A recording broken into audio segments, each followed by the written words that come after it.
যাদবপুরের তৃণমূল কংগ্রেসের সাংসদ সায়নী ঘোষ বারুইপুর কিষাণ মান্ডিতে এলেন, কারণ মুখ্যমন্ত্রী মমতা বন্দ্যোপাধ্যায় কিছুদিন আগে নবান্নের প্রশাসনিক বৈঠকে কোল্ড স্টোর ও ফুড প্রসেসিং করবেন বলেছিলেন। তাই জায়গা দেখার জন্য কিষাণ মান্ডির আশেপাশে জমি আছে, সেই জমি পরিদর্শনে আসেন যাদবপুরের সাংসদ সায়নী ঘোষ, বারুইপুর পূর্ব বিধানসভা কেন্দ্রের বিধায়ক বিভাস সর্দার, বারুইপুর পঞ্চায়েত সমিতির সহ সভাপতি শ্যামসুন্দর চক্রবর্তী ও কৃষি আধিকারিক। দিদি, আজকের এই বারুইপুরে আসা যে ফুড প্রসেসিং সেন্টার তৈরি হতে চলেছে আগামী দিনে বারুইপুর, বিধায়কের এটা পূর্ব পরিকল্পনা ছিল এবং তার ঐকান্তিক প্রচেষ্টা, তার সঙ্গে মমতা বন্দ্যোপাধ্যায় তার সমর্থন, তার সহযোগিতা না থাকলে আমি মনে করি যে এটা কোনোটাই করা সম্ভব না। এখনও এটা আন্ডার প্রসেস রয়েছে, একটা ফুড প্রসেসিং কাম কোল্ড স্টোরেজ। আপনারা জানেন যে বারুইপুরের ফল একটা প্রচণ্ড স্পিলেজ ওয়েস্টেজের মধ্যে দিয়ে যায়।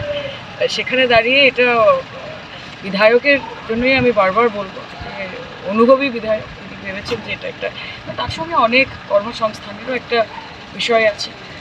আজকে ইন্সপেকশন ছিল, জায়গা দেখা হয়েছে এবং একটা বড়সড় মাপের পরিকাঠামো নিয়ে নামা হবে। মুখ্যমন্ত্রী আশ্বাস দিয়েছেন, ফলত যত তাড়াতাড়ি কাজ শুরু করা যায়। কতটা জায়গা করা হচ্ছে এটা নিয়ে বলছে এখানে কত একর আছে, এগ্রিকালচারের জমি আছে, কতটা নিয়ে করা যাবে সেটা একটা টোটালি একটা রিপোর্ট তৈরি হবে, সেই হিসেবে আমরা দেখব। কিন্তু মিনিস্কিউল কিছু হবে না, যেটা হবে একটা মেজর স্কেলেই হবে। এরকমভাবে জমি তো এখানে প্রচুর আছে, সরকারিভাবে কৃষি জমি এখানে প্রচুর আছে, সুতরাং জমির কোনো সমস্যা নেই।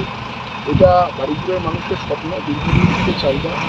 যে আপনারা জানেন আমজাম, পেয়ারা, লিচু বারুইপুরের সুবিখ্যাত ফলের যে প্রশাসনের যেটা প্রয়োজন ছিল এবং কৌশলের প্রয়োজন ছিল, সিএম মাননীয় মুখ্যমন্ত্রী এটা চেষ্টা করছেন তাড়াতাড়ি বারুইপুরবাসীর পক্ষে একটা সুযোগ। এখানে কি দুটোই হতে পারে, কোল্ড স্টোরেজও হবে আবার প্রসেসিংও ব্যুরো রিপোর্ট, সোনারপুর বার্তা।